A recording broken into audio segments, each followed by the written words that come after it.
اکاب دا زما سمو چلوي سمو چلوي مونږه اکابرین هغه ته ویو د علماء دیوبند اکابرین مونږه هغه ته ویو چې مونږه نه چانه سبقونه ویلي چې مونږ نه چانه سبقونه ویلي دي دا زمونږ اکابرین دي دا د یوه یا زمونږ په سند د حدیثو کې چې راغلي دي په اکابرین دیوبند کې نو دا زمونږ اکابرین دي دا د دوه یا زمونږ د استادان دي نو دا د دریم دا زمونږ اکابرین دي دا سره راغلي دي اکابرین دیوبند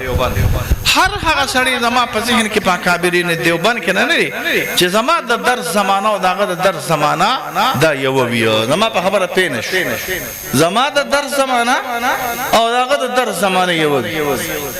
لکه خیر دی نمونه مونږ نه چې زما د درس زمانه او دغه د درس زمانه یو وي په کومه زمانه کې ما درس کړی وي بغیر زما د استادانو نه چې زما استادان اوس هم درس کوي الحمدلله خو چې په کومه زمانه کې ما درس کړی او په کومه زمانه کې هغه درس کړی هغه ته په خپل اصطلاح کې کابر نه ویم کو څوک ته وی وای ادب د ټولو خلکو کو د چا کو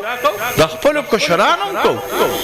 قسم په الله موږ د خپل مریدانو ادب کو موږ د خپل شاګردانو ادب کو خو موږ خو اکابرینو ته بیا سر ټیټو کنه نو سر ټیټول به زموږ هغه کسانو ته چې زموږ استادان